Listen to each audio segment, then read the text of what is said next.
আসসালামু আলাইকুম। এখানে এই নাবিককে এই শার্ক তাড়া করে। লোকটি যে দৌড়ে নারকেল গাছের উপরে উঠে যায়, কিন্তু ভাই এটা কি, শার্ক আবার নারকেল গাছে ওঠে কেমনে?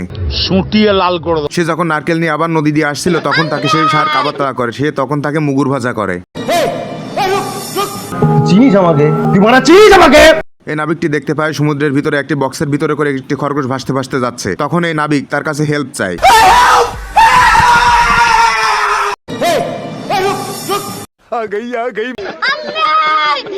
बाल बाल बच गया रे देवा। এই নাবিক খরগোশটিকে এই বড় কড়াইয়ের ভিতরে দিয়ে নিচে আগুন দিয়ে রান্না শুরু করে, কিন্তু খরগোশটি 1 চামচ পানি ঢেলে দিয়ে আগুন নিভিয়ে দেয়।